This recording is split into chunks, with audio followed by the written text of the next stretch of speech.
Hello दोस्तों, कैसे हैं आप सब। राम जी की पाठशाला में आपका बहुत बहुत स्वागत है। उम्मीद करता हूं आप सब अच्छे होंगे और आपकी तैयारी भी बहुत ही बेहतर ढंग से चल रही होगी। अभी तक हम लोगों ने संविधान में डीपीएस पीस को समझ लिया है, directive principle of state policy, यानी कि राज्य के नीति निर्देशक तत्वों को जान लिया है। और उसके बाद अगला जो भाग है 4A, जिसका नाम है मौलिक कर्तव्य यानी फंडामेंटल ड्यूटीज़, उसके बारे में हम आज बहुत इंपॉर्टेंट चीज़ जानेंगे। एक सिंगल वीडियो होगी और आपके 95 to 98% क्वेश्चन सही हो जाएंगे, या इतना कहूँ कि मैक्सिमम क्वेश्चन आपके 99% क्वेश्चन सॉल्व हो जाएंगे, जितना मैं आपको कुछ बताने वाला हूँ। और अब से इसके बाद अब हम बिल्कुल भाग से नहीं पढ़ेंगे, ऐसा भाग। अब इसके बाद हम टॉपिक उठाएंगे और टॉपिक वाइज पढ़ेंगे, जैसे राष्ट्रपति पढ़ेंगे, उपराष्ट्रपति, प्रधानमंत्री, मंत्रिपरिषद, और मतलब लोकसभा, राज्यसभा, संसद, अलग अलग टॉपिक उठा के पढ़ेंगे। अब बस यहाँ तक भाग पढ़ने थे, इसके बाद हम मैराथन जैसे इसमें आगे बढ़ेंगे।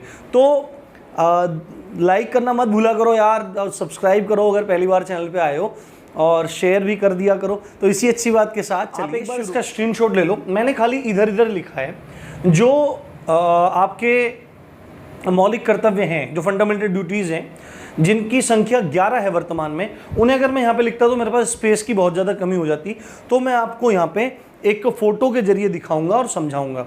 तो चलिए शुरू करते हैं। देखो, जो फंडामेंटल ड्यूटीज़ हैं, देखो कोई भी अगर नागरिक है और उस देश का संविधान उसको मौलिक अधिकार दे रहा है, उसको फंडामेंटल राइट्स दे रहा है, यानी इसको जीवन जीने के लिए जिन जिन अधिकारों की आवश्यकता है, एक गरिमापूर्ण जीवन जीने के लिए वो संविधान प्रोवाइड करवा रहा है, तो कहीं ना कहीं संविधान भी, देश का कानून भी उस नागरिक से अपेक्षा रखता है कि वह राष्ट्र के प्रति अपने कुछ कर्तव्यों का निर्वहन करे, अपने राष्ट्र के प्रति कर्तव्यों का पालन करे।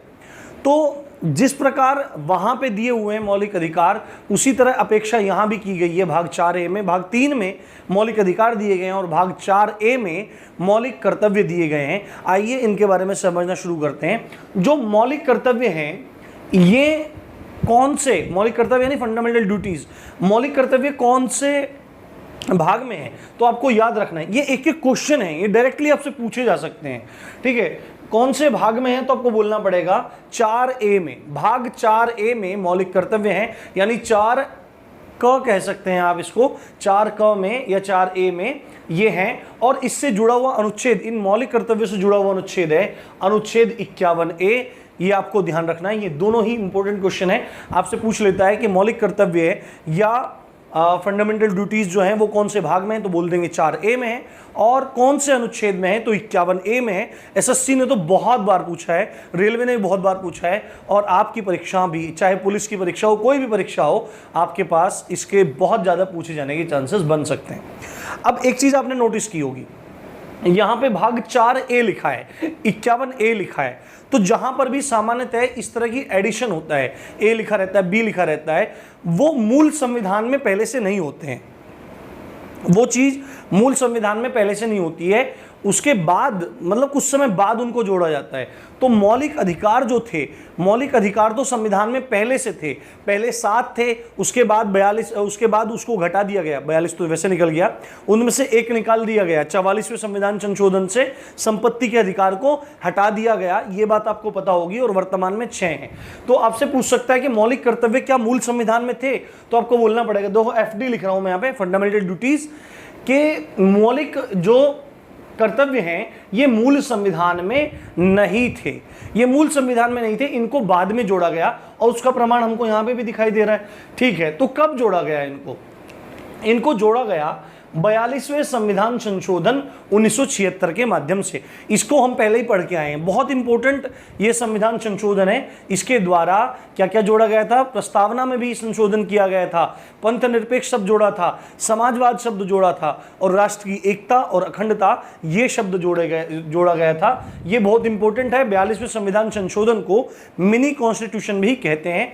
तो 42वें संविधान संशोधन 1976 के द्वारा संविधान में भाग 4A जोड़ा गया, अनुच्छेद 51A जोड़ा गया, जिसका संबंध किससे है, मौलिक कर्तव्य से इसका संबंध है।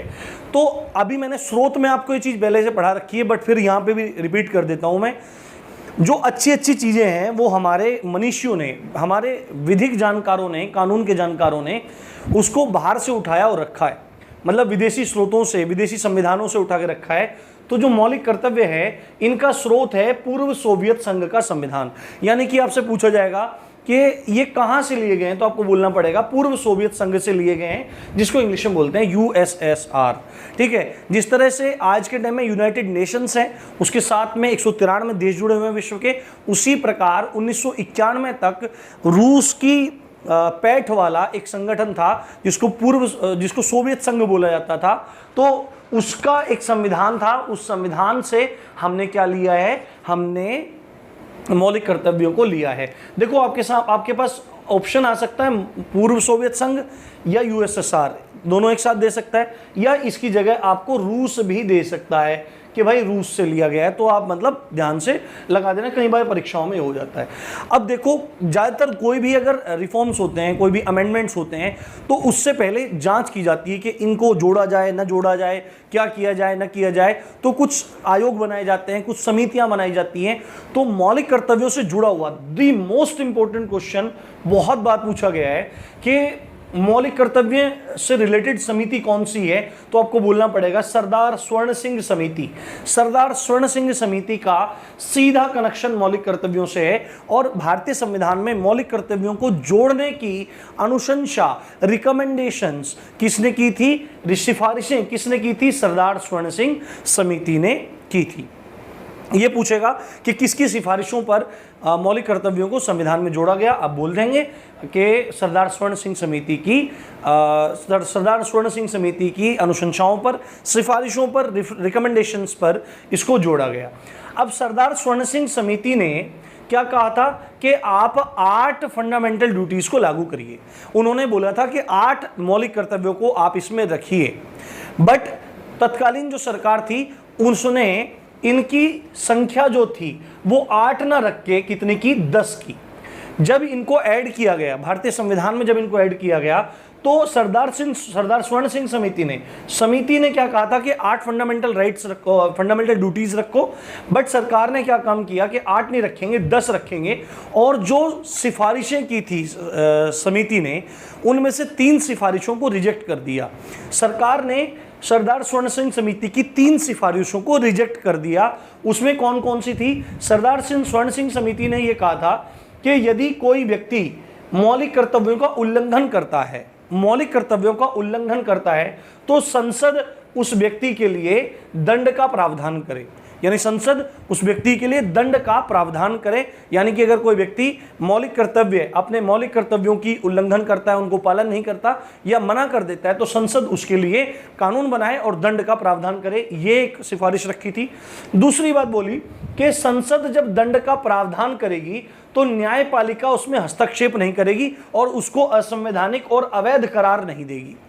ये बात रखी गई कि ये बात आप रखिए कि यदि कोई व्यक्ति पालन नहीं करता है तो उसके लिए दंड का प्रावधान करे संसद, और जब संसद दंड का प्रावधान करे तो न्यायपालिका हस्तक्षेप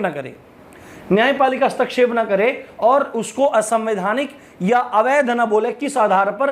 कि मूल अधिकारों का हनन कर रहा है। जो ये कानून बनेगा ये मूल अधिकारों का हनन कर रहा है, ऐसा कहकर न्यायपालिका इस दंड प्रावधान को, जो मौलिक कर्तव्यों के उल्लंघन का दंड प्रावधान है, इसको मूल अधिकारों का हनन कहकर अवैध या असंवैधानिक करार न दे। आपको मैंने पढ़ाया था आर्टिकल 13, जिसको बोलते हैं जुडिशियल रिव्यू, यानी इसको बोला जाता है न्यायिक समीक्षा। जब भी कोई कानून बनता है तो जो सुप्रीम कोर्ट क्या करता है, उसकी समीक्षा करता है, रिव्यू करता है, उसका पुनरावलोकन करता है कि ये जो कानून बना है इससे संविधान को तो कोई नुकसान नहीं है, और स्पेशली ये चीज चेक करता है कि इससे मौलिक अधिकारों का हनन तो नहीं हो रहा है, ये मौलिक अधिकारों का अतिक्रमण तो नहीं कर रहा है। यदि ऐसा होता है तो उस कानून को तुरंत प्रभाव से असंवैधानिक घोषित कर दिया जाता है। तो दूसरी सिफारिश ये रखी, और तीसरी सिफारिश ये रखी कि हर व्यक्ति अपना कर अदा करे। कर अदा करने कर्तव्य को भी फंडामेंटल ड्यूटीज में जोड़ा जाए। पर अब आप देखो, अगर ये हो जाता तो कहीं ना कहीं देश के लिए अच्छा होता, पर कहीं ना कहीं शोषण वाली बात भी हो जाती कि कर अदा करना इंपॉर्टेंट हो जाता है, फंडामेंटल ड्यूटीज है, और यदि कोई व्यक्ति कर अदा नहीं करता तो ये मौलिक कर्तव्यों का उल्लंघन होता, और मौलिक कर्तव्यों का उल्लंघन होता तो संसद ने दंड का प्रावधान किया होता पहले से, और उस व्यक्ति को फिर दंड होता। तो फंडामेंटल ड्यूटीज हैं, हमेशा चाहिए की सेंस में आती हैं कि भाई ऐसा करना चाहिए, ये अच्छी बात है, बट हम लोग जानते भी नहीं हैं कि फंडामेंटल ड्यूटीज आखिर में होती क्या है। हम लोगों को फंडामेंटल ड्यूटीज तो छोड़िए, हम लोगों को फंडामेंटल राइट्स का नहीं पता है कि हमारे फंडामेंटल राइट्स एक्चुअली में है क्या। तो ये तीन प्रावधान, ये तीन सिफारिशें की थी, इनको सिरे से नकार दिया सरकार ने। और जो 8 फंडामेंटल ड्यूटीज रखने की बात की थी, उनको भी कह दिया कि अब हम अपने हिसाब से करेंगे, आपने इतना बता दिया ठीक है।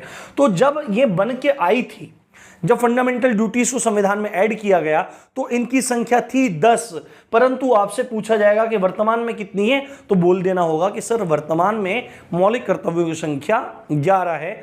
तो पूछेगा कि भाई एक कौन सी बढ़ी, 11वां कौन सा बढ़ा, तो 11वां जो था ये 86वां संविधान संशोधन 2002 से जोड़ा गया। आपको एक बात याद होगी, 86वां संविधान संशोधन 2002, 86वां संविधान संशोधन सन 2002 एक आर्टिकल को ऐड करता है, जिस आर्टिकल का नाम है आर्टिकल 21A, यानी शिक्षा का अधिकार। हर बच्चे को जो 6 से 14 साल की आयु का है, उसको निशुल्क एवं प्राथमिक शिक्षा प्राप्त करने का मौलिक अधिकार है, उसको 86वें संविधान संशोधन से ही जोड़ा गया। और यहां पे वहां पे अधिकार के तौर पे दिया बच्चे के, और यहां पे उस बच्चे के माता पिता को या उसके संरक्षक को, यानी पेरेंट्स को या गार्जियन को ये कर्तव्य सौंपा गया कि वो अपने 6 से 14 साल तक के बच्चों को शिक्षा का अवसर उपलब्ध कराएं, शिक्षा प्रदान करने का अवसर उपलब्ध कराएं। ये जुड़ा था 11वां। आई थिंक आपको बात समझ में आ गई होगी। अब हम चलते हैं, अब मैं आपको इधर दिखाऊंगा, आप इधर देखना, और मैं जहां पे एक्सप्लेनेशन की नीड होगी वहां पे आपको मैं दिखाता जाऊंगा। अब चलिए देखते हैं, इसमें ये देखते हैं, एक मिनट मैं खोल लेता हूं उसको। जी हाँ, मैंने खोल लिया है। और देखो, सबसे पहले इधर आपको दिखाई दे रहा होगा अच्छे से, इसमें सबसे पहले लिखा है संविधान में उपबंधित मौलिक कर्तव्य, यानी कि अब हम 11 मौलिक कर्तव्यों को देख लेते हैं एक बार सरसरी निगाह से। हालांकि प्रश्न बहुत कम बनते हैं, बट फिर भी थोड़ी बहुत हमको नॉलेज होना चाहिए। पहला कर्तव्य बोलता है कि संविधान का पालन करना और उसके आदर्शों, संस्थाओं और राष्ट्रध्वज और राष्ट्रगान का आदर करना। यानी कि एक पहला मौलिक कर्तव्य है कि भारत के नागरिक को चाहिए कि वो संविधान को पालन करे। दूसरी बात, जो भारत के आदर्श हैं, जो आदर्श हैं, चाहे वो व्यक्ति हो या कोई सिद्धांत हो, उन आदर्शों का, कोई भी संस्था है जो भारत से जुड़ी हुई है, भारत सरकार से जुड़ी हुई है, देश से जुड़ी हुई है, उस संस्था का, हमारे राष्ट्रध्वज का यानी ट्राई कलर का यानी तिरंगे का, और हमारे राष्ट्रगान का आदर करे। ये पहला कर्तव्य है।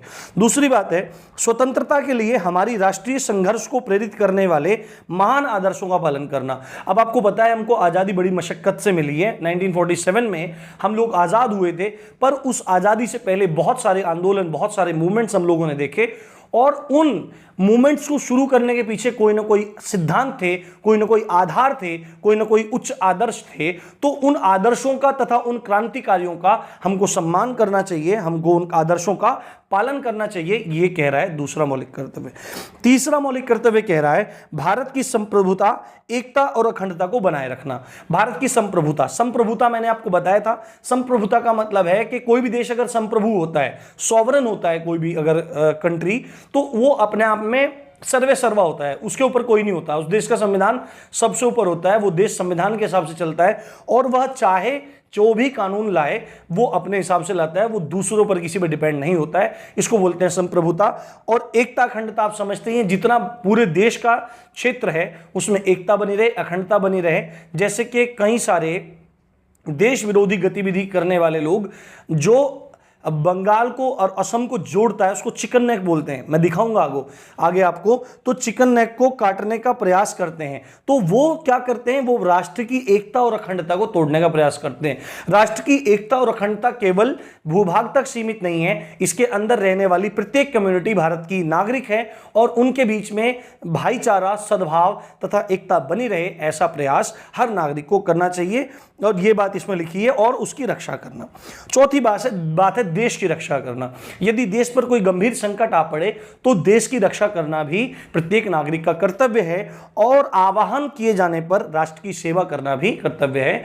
यदि सेना देश आवाहन करता है कि भाई हमको जरूरत है नौजवानों की, तो हमें दौड़कर अग्रिम पंक्ति में जाके अपने राष्ट्र की रक्षा करनी चाहिए। मेरे हिसाब से अगर कोई मेरा विचार माने तो भारत में चाहे कोई भी हो, 18 से 21 साल तक के लड़कों को, लड़कियों को जरूर सेना में कम से कम 1 साल तक के अनिवार्य सेवा देने के लिए क्या प्रावधान होना चाहिए। इससे भारत के प्रत्येक नागरिक में राष्ट्र सेवा की भावना प्रबल होगी और बढ़ेगी। अगर आप भी मेरे इस विचार से सहमत हैं तो कमेंट करके जरूर बताना कि मैं सही सोच रहा हूं कि नहीं। 5वां कर्तव्य बोलता है कि भारत के लोगों में समरसता और समान भ्रातृत्व की भावना का निर्माण करना। यानी कि भारत में जो लोग रह रहे हैं उनके बीच में समरसता रहे, आपसी प्रेम रहे और समान भ्रातृत्व का मतलब भाईचारा की भावना का निर्माण करने का प्रयास करें, जो धर्म, भाषा, प्रदेश या वर्ग आधारित सभी प्रकार के भेदभाव से परे हो। जो धर्म के कारण भेदभाव आता है कि भाई हिंदू है, मुसलमान है, सिख है, ईसाई है, इस चीज को मिटाने का हर एक नागरिक प्रयास करे, क्योंकि देश को सर्वोपरि बनाएंगे तभी हमारे लिए कोई भी चीज इंपॉर्टेंट होगी और तभी हमारा देश सुरक्षित रह पाएगा। भाषा के आधार पर यदि भेदभाव है तो उसको समाप्त करें। प्रदेश के आधार पर बोलते हैं हम एमपी से, हम यूपी से, तो क्षेत्रवाद बन जाता है, इस चीज को नष्ट करना चाहिए। और वर्ग पर आधारित, वर्ग मतलब हम ऊंची जाति, हम नीची जाति, हम नीच की जाति, ये सब हटाना चाहिए। और साथ ही ऐसी प्रथाओं का त्याग करें जो स्त्रियों के सम्मान के विरुद्ध है।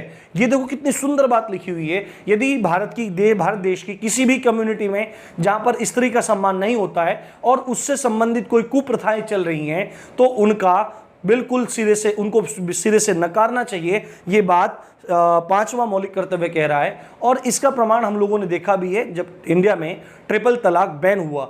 ट्रिपल तलाक बैन होना बहुत ज़्यादा अनिवार्य था, क्योंकि इससे स्त्रियों के अधिकारों का और उनके सम्मान का कहीं ना कहीं हनन होता है। और इंडिया में ही नहीं, बाहर बहुत सारी इस्लामिक कंट्रीज हैं जहां पे ट्रिपल तलाक पहले से बैन है। उसके बाद 6ठी बात है हमारी समग्र संस्कृति की समृद्ध विरासत को महत्व देना और संरक्षित करना। आज के युवा या कोई भी भारतीय नागरिक अपनी संस्कृति को जानता ही नहीं है, अपनी विरासत को जानता ही नहीं है। विदेशी आके देखते हैं।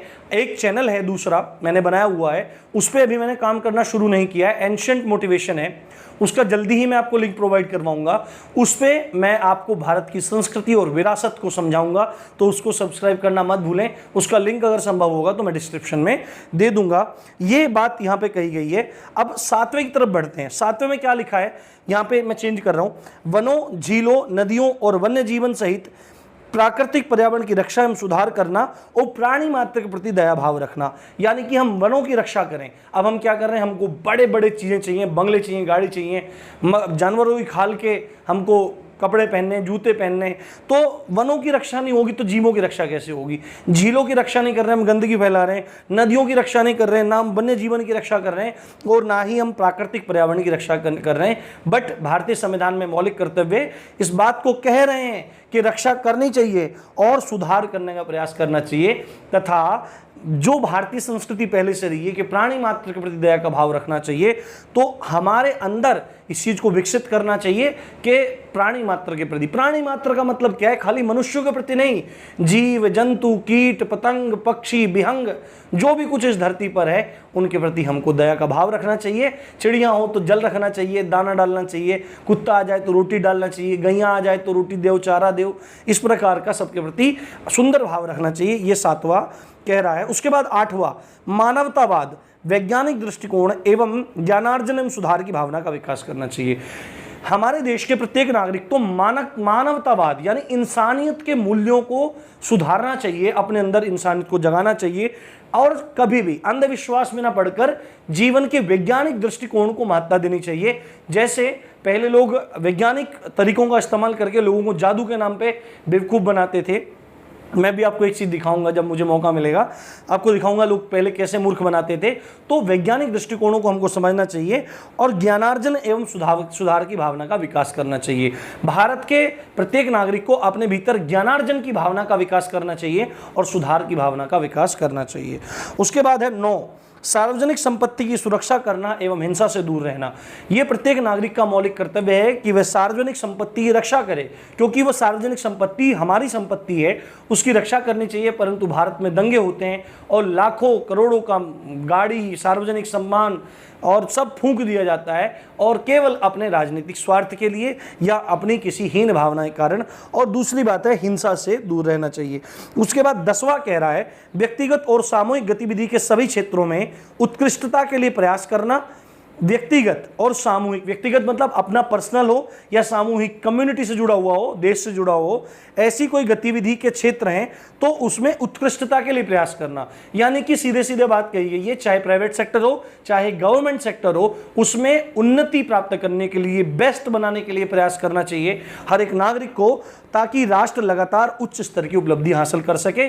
परंतु हमारे देश की स्थिति कहीं ना कहीं कभी बिगड़ती रहती है, कभी उठती रहती है। परंतु सबको मिलकर राष्ट्र के विषय में सोचना चाहिए। जाति, धर्म, पंथ और वर्ग, प्रदेश, नस्ल, भाषा, इन क्षेत्रों, इन आधार पर कभी भी नहीं रखना चाहिए, क्योंकि वासुदेव इति सर्वम, सबके अंदर भगवान होते हैं। चाहे आप भगवान को किसी भी नाम से पुकार रहे हैं, इस भावना के साथ अगर हम जिएंगे तो कभी भी हमारे अंदर वैमनस्य की भावना जन्म नहीं लेगी। और उसके बाद 11वां मैं आपको बता ही चुका हूं, 6 से 14 वर्ष तक की आयु के बच्चों को माता पिता या संरक्षक क्या करें, उनको शिक्षा का अवसर उपलब्ध करवाएं। तो ये बात थी पूरी, और आपने अभी तक बात समझ ली होगी और आज आपको बहुत अच्छे से चीज़ें समझ में आई होंगी कि मौलिक कर्तव्य क्या है। तो इसी अच्छी बात के साथ आप देख रहे थे राम जी की पाठशाला। मैं हूं राम भारद्वाज। जय हिंद, जय भारत।